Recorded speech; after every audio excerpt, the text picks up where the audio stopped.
Assalamualaikum warahmatullahi wabarakatuh. Saudara, seperti yang sudah kita ketahui bersama bahwa Rois Am PBNU yaitu Kiai Haji Miftahul Ahyar pernah menuduh bahwa kubu Kiai Haji Imaduddin Usman Al-Bantani adalah kelompok Khawarij. Itu kan dan sangat keji sekali ya, sangat tidak bermoral.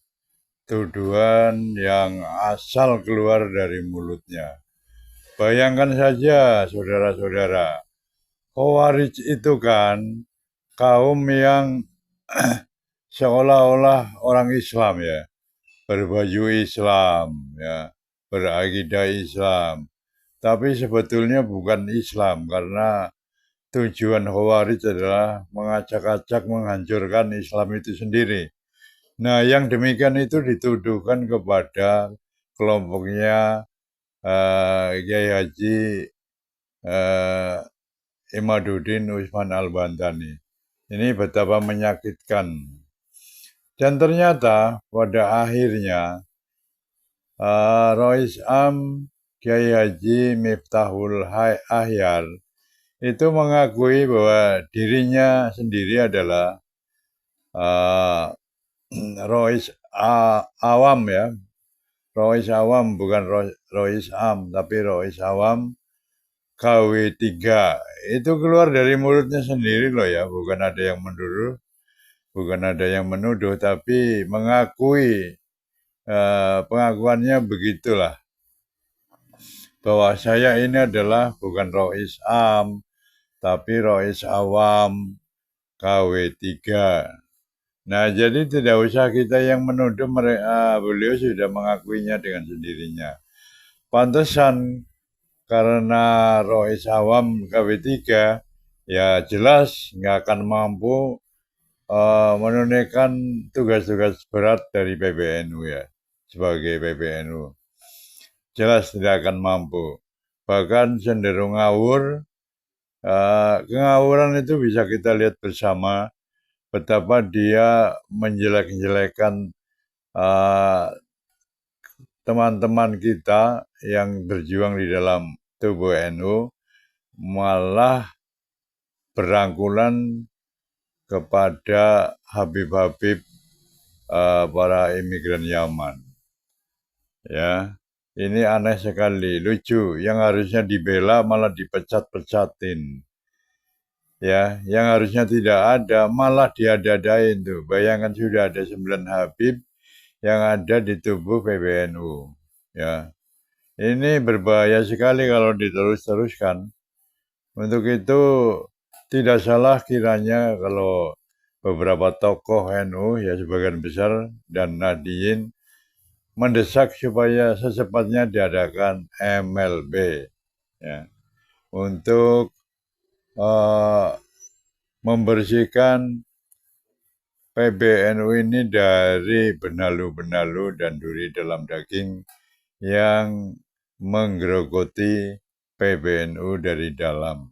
Ini lebih berbahaya sekali daripada musuh di depan mata. Tapi lebih berbahaya yang bersifat internal, yaitu sebagai duri dalam daging. Secepatnya diganti saja ketum dan Rois Amnya, supaya PBNU kembali seperti sedia kala. Ini sudah darurat sekali. Jangan cuma wacana saja. Ayo cepat lakukan. Apa susahnya? Ya, ini kacau balau ini sudah ini. Tubuh NU sudah kacau balau ini. Penyakit sudah kronis, sudah hampir stadium 4, dibiarkan saja. Untuk itu, kita doakan semoga secepatnya diadakan MLB ya. Kita sebagai akar rumput di bawah sangat berharap. Beliau mengatakan Rois Awam bukan Rois Am. Apa yang dikatakan oleh Kiai Miftahul Ahyar itu membuka peluang orang lain untuk memelesetkan, sehingga membuka peluang publik mereka yang tidak suka kepada Nahdlatul Ulama untuk napak tilas apa yang telah dikatakan oleh Kiai Miftahul Akhyar. Al-Fakir Miftahul Akhyar, banyak kekurangan, ketidakcakapan dan ketidakmampuan mengemban amanah yang amat berat ini. Sangat layak mendapat gelar Rais Awam, Rais Am KW3, sangat layak mendapat gelar Rais Awam, Rais Am KW3. Ketika masyarakat Nahdliyin menuntut terhadap orang yang memelesetkan itu, tentu orang itu bisa berkelah secara etik maupun secara hukum. Individu seperti saya, perintah saya pribadi, lihat bener apa enggak, kalau tidak bener tolak. Wong cuma Rais Awam saja kok. Saya ini kan Rais Awam atau Rais Am yang KW3. Saya ini kan Rais Awam atau Rais Am yang KW3. Bahwa pernyataan itu mengutip apa yang telah dikatakan oleh Kiai Haji Miftahul Akhyar. Akhirnya orang tidak bisa ditindak secara kasus hukum dalam konteks delik hukum. Ada Rais Am datang gitu suka kaget kau. Kok kayak iyo ini manusia dari mana Rais Am itu? Saya ini layaknya Rais Awam atau Rais Am yang KW3. Saya ini layaknya Rais Awam atau Rais Am yang KW3. Al-Mukarram Kiai Haji Miftahul Akhyar. Beliau itu sebenarnya meruntuhkan bangunan atau relasi kekeluargaan. Dan saya merasa, saya menyadari kalau saya ini bukan Rais Am tapi Rais Awam. Saksikan, tidak ada. Selama ini saya tidak pernah gila jabatan. Antara seorang pemimpin dengan warga yang sebenarnya harus saling mendampingi, saling mencerahkan, saling melindungi. Bukan justru mengambil jarak, yang posisi jarak itu justru jarak yang di luar garis core value warga Nahdlatul Ulama. Wajah anak ini ada stempel setannya. Berarti anak ini cikal bakal perpecahan di dalam Islam. Dan anak ini sudah terkenal menjadi kelompok-kelompok khawarij. Tanda-tanda itu ada. Kiai Miftahul Akhyar misalnya menuduh Kiai Imad dan kawan-kawan itu digerakkan oleh khawarij.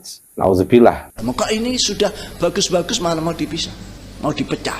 Kita ya curiga, jangan-jangan di belakangnya ada jeragani yang memang mau utak-atik ini biar pecah kita. Dan kita tahu khawarij itu adalah komunitas yang digambarkan dalam hadis Nabi, sosok yang disediakan di akhirat nanti tempat neraka. Tuduhan yang luar biasa. Padahal di saat-saat itu justru persahabatan sangat baik. Bahkan saling menjadi guru dan murid. Tapi sekarang malah dipecah belah, dimusuhi, dibuat kegaduhan-kegaduhan. Beliau juga misalnya menyebut kelompok Kiai Umaduddin Osman itu Syiah lah, Wahabi lah misalnya, itu subhanallah. Itu merusak dari dalam menurut saya. Merusak dari dalam. Bukan ajaran kita semacam itu. Dan nanti pada gilirannya masyayikh kita nanti digilir semua. Di belakang itu siapa? Wahabi dan sebagian daripada Syiah. Di belakang itu siapa? Wahabi dan sebagian daripada Syiah. Tanpa disadari ini merusak. Seolah-olah Hadratus Syekh Kiai Haji Miftahul Akhyar ini merusak citra warga sendiri, keluarga sendiri, menjatuhkan keluarga sendiri. Kekeramatan dan kesaktian Nahdlatul Ulama itu masih dimiliki oleh jamiah, bukan jamaah. Karena jamaahnya itu masih kebanyakan kelompok-kelompok yang kagetan dan gawoan. Tanpa disadari ini merusak eksistensi keluarga, eksistensi sebagai barisan Ahlus Sunnah wal Jamaah An-Nahdliyah. Eksistensi yang mahal sebagai pengikut Ahlus Sunnah wal Jamaah An-Nahdliyah ini dihantam dari dalam. Seolah-olah kita tidak percaya kepada keluarga sendiri yang membangun komitmen yang sangat kokoh untuk menegakkan prinsip ala ahli sunnah wal jamaah an-nahdliyah. Kita tanpa Imam Ubaidillah, tanpa Alawiyah, Bani Alawi, mungkin kita tidak tahu apa. Sumber-sumber keilmuan kita banyak karena jasa-jasa para ulama Alawiyin. Bahkan kalau kita buka kitab-kitab tarikh, apakah itu Al-Ghurur atau Aslul Bahar, kita temukan nama-nama itu. Kalau ada yang ngotot, kira-kira ada apa di belakang ini? Sampai mengorbankan hal-hal yang sangat berharga. Kiai Haji Miftahul Akhyar mengatakan kita tanpa Ba'alwi tidak akan tahu apa-apa. Sudah menggeret kita seolah-olah mustahid mutlak yang kita ikuti itu dari Pak Alwi. Ulama tasawuf yang kita ikuti dari Pak Alwi. Ulama kalam yang kita ikuti dari Pak Alwi. Ahlussunnah wal Jamaah milik Pak Alwi. Seolah-olah kita itu berada dalam gerbong mereka. Jasanya ulama Yaman itu luar biasa kayak itu. Tanpa ulama Yaman kita mungkin tidak mengenal ilmu. Kitab-kitab besar itu karena jasa-jasa besar dari para ulama Yaman. Kita dalam posisi ini kan hanya mengkritisi nasab yang dipertanggungjawabkan secara ilmiah. Bukan dalam konteks sedang melakukan persekusi, penghinaan. Bukan. Kita meluruskan sejarah tanpa kekerasan, tanpa caci maki. Yang kesemuanya itu dalam koridor ilmiah. Yang model-model dakwahnya menyebarkan kebencian. Penyakit-penyakit umat dulu ini sekarang menular. Apa penyakit itu? Al-hasadu wal baghdha. Saling mendengki dan saling mengadakan permusuhan dan marah yang ada di dalam. Mengapa seolah-olah kita itu berada dalam suasana yang inferior, inlander, suasana kelas kedua, dan kelas yang bukan siapa-siapa. Dan Habaib itu mulia memang ada di Indonesia. Orang kalau sudah dengar Habib itu buh alim, buh enggak pokoknya Habib. Ini tanpa disadari, Kiai Miftahul Akhyar mengajak kepada kita semua, kepada warga NU, bahkan kepada NU secara institusi, siapapun yang akan mengurus NU ini, itu harus tetap berada di dalam bawah, di bawah bendera Pak Alwi. Allahu Akbar. Termasuk menafikan nasab. Orang nasabnya sudah jelas kok dinafikan. Ini bisa ditodok kodaf orang ini. Menuduh orang berzina.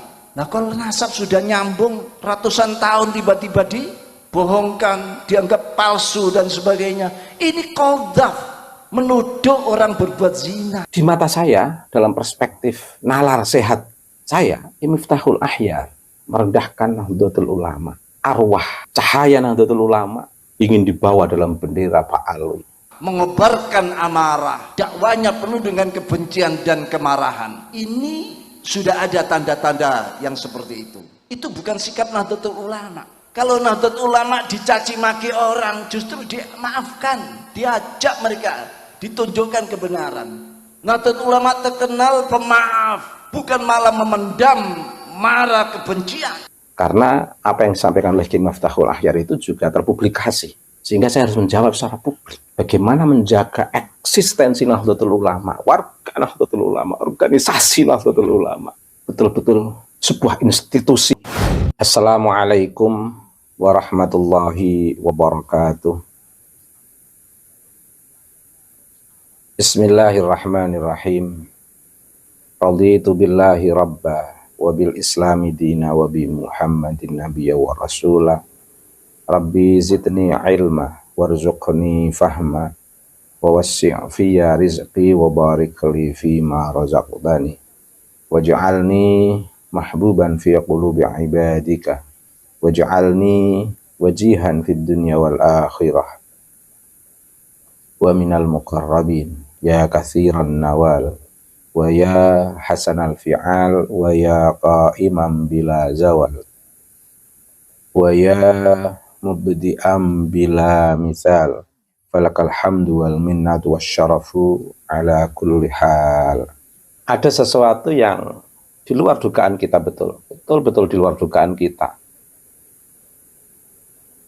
yang datangnya justru ibarat rumah tangga, itu dari orang tua sendiri. Tentu kita tahu Kiai Imad, saya, Kiai Abbas, dan banyak kiai yang lain adalah warga Nahdliyin, dibesarkan di lingkungan Nahdliyin dan keluarga Nahdliyin, dan keluarga yang betul-betul terlibat dalam pergerakan Nahdlatul Ulama. Coba kita bayangkan ketika dalam sebuah rumah tangga, dalam konteks ini rumah besar, Nahdlatul Ulama. Nahdlatul Ulama itu adalah rumah besar kita semuanya, yang ditandai dengan kebangkitan ulama. Ulama itu adalah simbol warasatul anbiya, dengan konsekuensi melakukan gerakan-gerakan yang searah dan simetris dengan risalah kenabian. yaitu membebaskan dan mencerahkan, bukan membangun kebohongan, dan bahkan menjernihkan di tengah kedustaan, kebohongan, hegemoni, relasi kuasa. Bagaimana ulama itu bisa menjernihkan kembali. Nah, ini tugas warosah itu di sini ini. Dan nama Nahdlatul Ulama adalah sebuah nama yang betul-betul relevan dengan risalah kenabian, yang memang pasca kenabian itu akan ditandai dengan kebangkitan para ulama untuk menjaga marwah nubuah, marwah kenabian, dan menjaga nilai-nilai kewahyuan, agar manusia betul-betul menikmati hidup ini dengan penuh harmoni menuju Allah Subhanahu wa Ta'ala. Tapi coba kita bayangkan, ketika dalam rumah besar yang indah ini, yang kita lama dipimpin oleh para orang-orang tua yang penuh bijaksana, mendidik, mendampingi warga, mengayomi, tiba-tiba kita ditemukan seorang pemimpin rumah tangga yang kita agak shock, terkejut. Kalau boleh nangis, nangis saja, tapi jangan di depan publik, nanti ditertawakan. Mengapa? Karena ibarat keluarga, ibarat seorang ayah, kok menjelek-jelekan putranya. Itu sama halnya menjelek-jelekan putranya sendiri. Atau sebaliknya, ibarat seorang anak menjelek-jelekan ayahnya, itu sebenarnya menjelek-jelekan dirinya sendiri. Karena dalam keluarga itu harus dalam koridor yang harmonis. Persoalan cocok atau tidak cocok itu harus dibangun secara dialektis, saling membangun, mengkritik dalam suasana yang tidak menimbulkan emosi, tapi betul-betul menyegarkan, seperti Gus Dur. Beliau betul-betul menyegarkan anak-anak muda NU. Saya merasakan, meski saya bukan ring pertama, ring kedua, ring ketiganya Gus Dur, saya itu ibarat ringnya itu ring 1000. Karena tidak dekat dengan Gus Dur, tidak pernah berkomunikasi dengan Gus Dur, ketemu, tidak ada lain kecuali hanya salaman, pergi. Itu pun ketemunya yang tidak sengaja, mungkin pas saya diajak oleh waktu itu Kiai Ahmad, Ketua NU Wilayah Jawa Tengah, untuk menyambut Gus Dur Kendal. Ya tentu karena saya diajak paman untuk menyambut beliau, ya saya ikut dan salim, itu aja, sebatas itu aja. Kalaupun mendengarkan perbincangan Gus Dur, ya sekedar perbincangan, sekedar mendengarkan sebagai orang yang dalam tanda kutip jauh dari Gus Dur, tetapi sangat menikmati pandangan, pikiran, pembebasan, pencerahan sosok yang mulia, yaitu Kiai Haji Abdurrahman Wahid. Kita sekarang ini dihadapkan kepada sebuah fenomena yang tentu kita sedih, tanpa mengurangi rasa hormat saya, tanpa mengurangi rasa takzim saya sebagai warga Nahdliyin, sebagai santri. Saya penuh hormat penuh, takziman wa ikroman saya kepada Al-Mukarram Kiai Haji Miftahul Ahyar. Tapi ada catatan-catatan yang menurut saya beliau itu sebenarnya sedang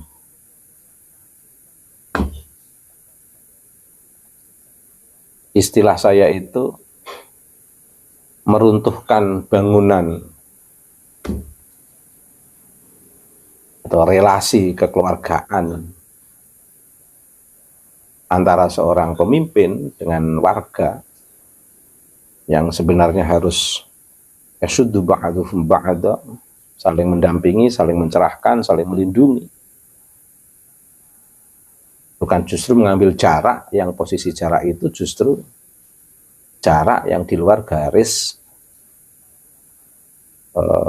core value Nahdlatul Ulama, core value warga Nahdlatul Ulama.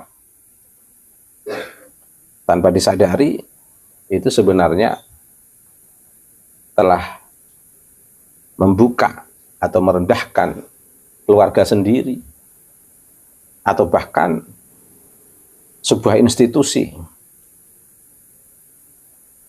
Misalnya beliau mengatakan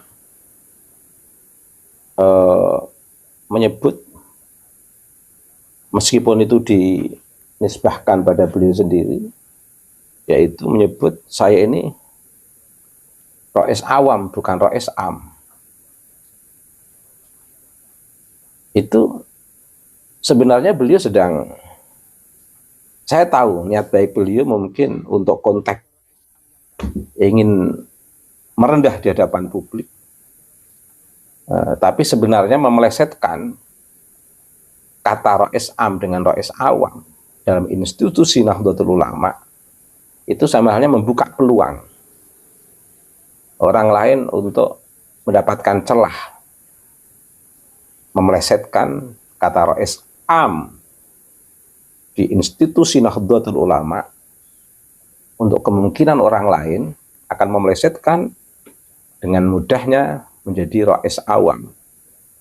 Ketika masyarakat Nahdliyin menuntut terhadap orang yang memelesetkan itu, tentu orang itu bisa berkelah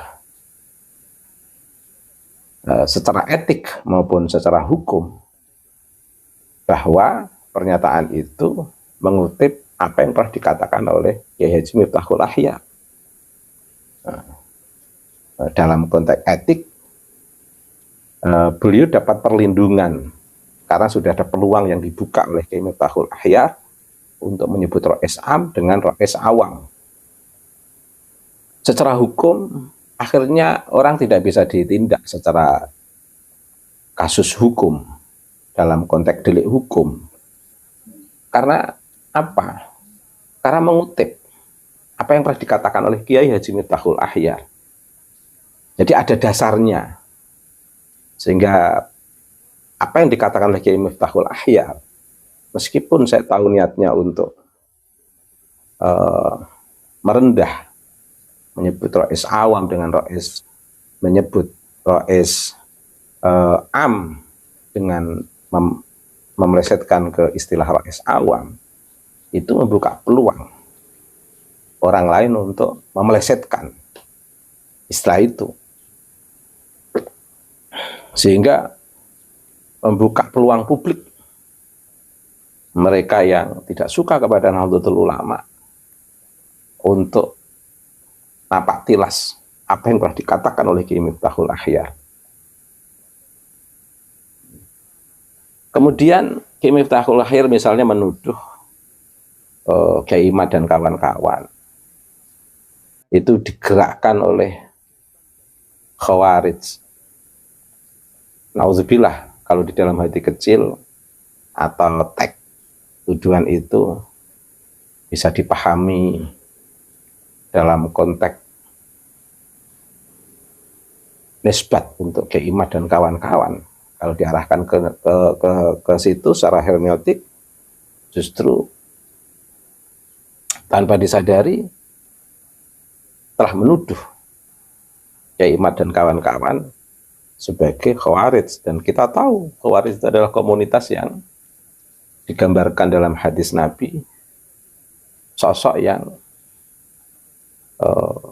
disediakan di akhirat nanti tempat neraka karena kelihatannya muslim, berbaju muslim, cara pembicaraannya sok penuh islami, tapi sebenarnya dia adalah orang-orang kafir yang berbaju musliman. Dalam dirinya itu adalah sikap-sikap kekufuran yang menghalalkan darah orang muslim. Ini kan tuduhan yang luar biasa. Tanpa disadari, ini merusak